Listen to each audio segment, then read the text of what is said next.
Assalamu alaikum. This is Prapanti Chakraborty welcoming you all to the English news from BTV Chattogram. Let's begin with the headlines. Addressing BIMSTEC event, Chief Advisor Professor Mohammed Yunus urges young generation to come forward to build creative world.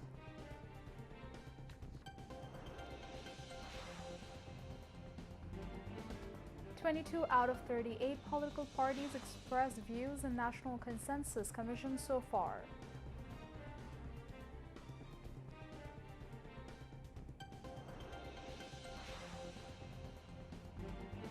Relief Advisor Farooq Azam visits injured ones of Lohagara accident at Chattogram Medical College Hospital.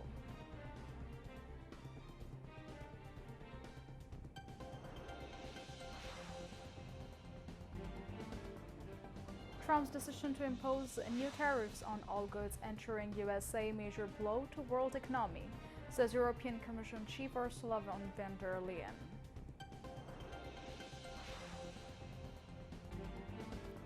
And Bangladesh women's cricket team leave for Pakistan to play ICC Women's One-Day World Cup qualifier.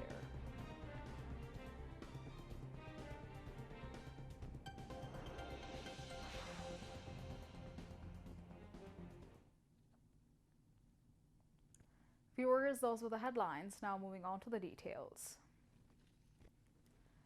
Chief Advisor Professor Mohammed Yunus has urged the young generation to come forward to build a creative world. He made the call while addressing an event titled BIMSTEC Young Generation Forum, where the future meets in Thai capital Bangkok today. The chief advisor said the youth should become entrepreneurs instead of job seekers. Professor Mohammed Yunus said to change the world, the system must be changed. The chief advisor said imagination is more powerful than anything. He encouraged the young generation to dream about the unimaginable things.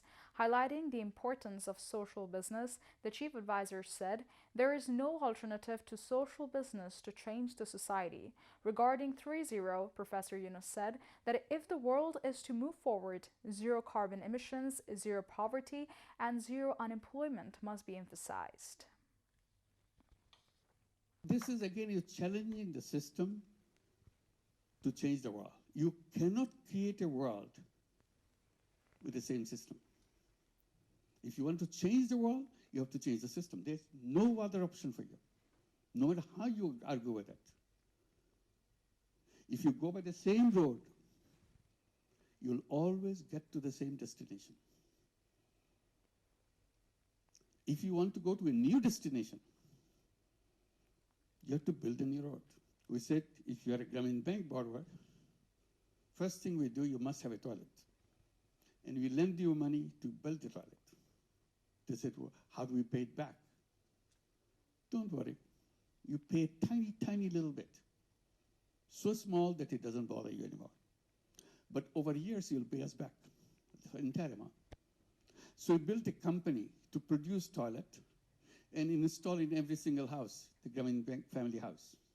So toilet became an essential thing in Grameen families. And we had no problem with giving the money, spending the money, and getting the money back. Then we started giving them housing loans. Again, the same principle. We build a house, you build a house, we give the money, you pay over a long period. So we have to create a civilization of 3 zeros. 3 zeros. Zero net carbon emission, zero wealth concentration, zero unemployment. Young generation today is forget about the previous generation. Today's generation is so different. I keep mentioning to the young generation that you are the most powerful generation in the human history. And you're taking this most powerful generation and put them into work for somebody else. Take orders from somebody else. They're filled with ideas. If you free them. Now you're forcing them to get a job because otherwise they're going to survive because you have not provided those things. So that's where we say we have to be entrepreneurs. So 3 zeros. Zero net carbon emission, zero wealth concentration, zero unemployment. And then we started encouraging young people between 12-year-old to 35-year-old to create what we call 3-0 clubs.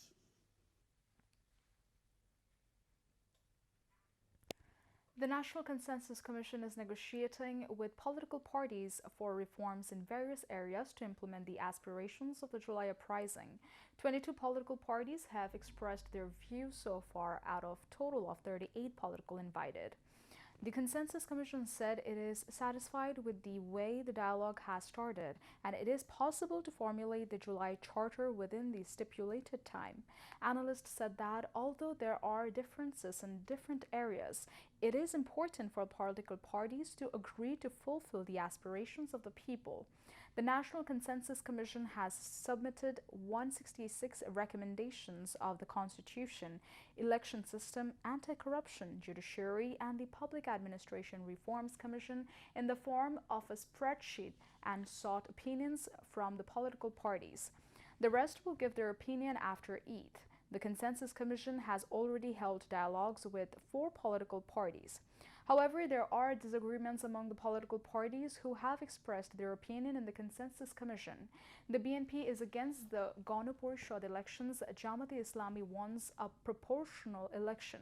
The Jatiya Nagarik Party, NCP, wants the Constituent Assembly elections to be rewritten in the Constitution. The BNP, however, agreed with the recommendation of the bicameral parliament. However, the party thinks that how the members of the upper house will be nominated can be decided by discussing later. Basically, there is a difference of opinion among the political parties in the reforms that require constitutional changes, including constitutional reformation. There is not much difference of opinion that other reforms can be made by this government through ordinance. Almost everyone agrees on the reforms that are needed for a fair election. However, the Consensus Commission said the July Charter will be nominated and formulated on the basis of the consensus of the political parties on the reforms. The Commission will take initiatives to implement the reform proposals that can be implemented before the election on the basis of the consensus. Relief and Liberation War Affairs Advisor Farooqi Azam and City Mayor Dr. Shahadat Hussain visited the injured ones in the accident occurred in the Chunati Jangaliya area of Lohagara Upazila. They inquired about the physical condition of the injured and injured ones undergoing treatment at Chattogram Medical College Hospital. The advisor and the mayor ordered to ensure proper treatment of the injured persons. At that time, the hospital director, Brigadier General Taslimuddin, and Deputy Director Dr. Muhammad Ilyas Chaudhary informed them about the treatment activities of the injured ones. Mentionably, 10 people, including women and children, were killed in a road accident in the Chunati Jangaliya area of Lohagara Upazila yesterday. A fire broke out in the powerhouse of the Mohanganj-bound Mahua commuter train in Netrakona's Shripur Shadkhaimar railway station area of Ghazipur today. The fire was brought under control around 12 noon with the efforts of 2 units of the fire service. Train passengers said the Mahua commuter train left Dhaka at 8:45 a.m. and caught fire at around 11:20 a.m., cutting off the power supply inside the train. Later, when the train reached the station, all the passengers got off. The fire could not spread as the adjacent coaches were removed with the help of the locals. No casualties have been reported in the incident so far. Now, international news.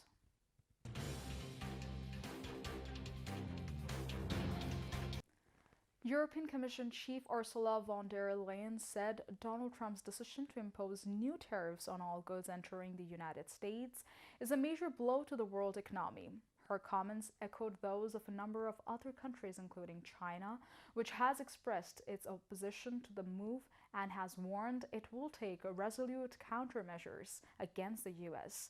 Their words of warning come from the U.S. President announced a universal 10% tariff on all imports into the U.S. from 5th April. Around 60 countries will also be hit with steeper tariffs from 9th April. Trump said the measures were payback for unfair trade policies, adding that he had been very kind in his decisions. Trump said the tariffs will be used to boost U.S. manufacturing, saying on Wednesday that the move would make America wealthy again. The The European Commission chief vowed Europe would take an unfueled approach and warned that the European Union, which will be subject to a 20% tariff, is preparing countermeasures in case negotiations fail. Italy's Prime Minister Giorgia Meloni, a Trump ally, said the decision was wrong, but that she would work towards a deal with the US to prevent the trade war. French President Emmanuel Macron will meet representatives from business sectors hit by the new taxes at the Élysée Palace on Thursday. Outside the European Union, China, one of the countries deemed the worst offenders by the US president, was hit with a 34% tariff on goods on top of an existing 20% levy, bringing total duties to at least 54%. Japan said its 24% levy was extremely regrettable and could violate World Trade Organization and US-Japan agreements, while Thailand said it would negotiate its 36% tariff. UK Prime Minister Sir Keir Starmer reiterated that he would fight to secure a trade deal with the US to soften the blow of the tariffs as the world enters a new era. Noticeably, the United States' two biggest trade partners, Canada and Mexico, were not mentioned in Wednesday's announcements. Israeli attacks have killed at least 62 in Gaza today, including 37 in Gaza City. Residents told the news agencies that they are digging for survivors with their bare hands, searching since 5 a.m. local time this morning. Hungary announced it will withdraw from the International Criminal Court, which issued an arrest warrant for Israeli Prime Minister Netanyahu as he continues his visit to the European Union country. Gaza's health ministry said at least 50,523 Palestinians are confirmed dead and 1,14,638 wounded in Israel's war on Gaza. The government media office updated its death toll to more than 61,700, saying thousands of people missing under the rubble are presumed dead. Protests against President Recep Tayyip Erdogan in Turkey have reached a new level as the opposition boycotted goods on Wednesday in protest at the arrest of Turkish Mayor Ekrem İmamoğlu. However, President Recep Tayyip Erdogan condemned the opposition's boycott. The government has called the opposition's program an attempt at economic sabotage. After the arrest of Mayor İmamoğlu 2 weeks ago, the country's main opposition Republican People's Party, CHP, called for a boycott of all products and services from institutions linked to Erdogan's government. The opposition's call became more widespread on Wednesday. On that day, several shops were closed in support of the opposition's call for a one-day shopping ban. The CHP is the second largest party in the country's parliament, and İmamoğlu is considered President Recep Tayyip Erdogan's main rival. İmamoğlu was arrested on March 19th on charges of corruption and supporting a terrorist organization. Thousands of people have been protesting in the capital, Ankara, and the main city of Istanbul since that night, demanding his release. Now, sports news. Cricket. The Bangladesh women's cricket team left for Pakistan to play the ICC Women's One-Day World Cup qualifier. 6 teams are participating in the tournament, which will start in Lahore on April 9th. The teams are Thailand, Ireland, Scotland, West Indies, Bangladesh, and host Pakistan. The 6-team World Cup qualifier will be held in a round-robin format. The top 2 teams at the end of the points table will get tickets to play in the Women's World Cup to be held in India in October. Host India, Australia, England, New Zealand, South Africa, and Sri Lanka are playing directly in the finals. On the second day of the tournament, Bangladesh will face off Thailand in its first match on April 10th. Bangladesh's second match will be against Ireland on April 13th, against Scotland on April 15th. Bangladesh's qualifiers will end with matches against the West Indies on April 17th and Pakistan on April 19th.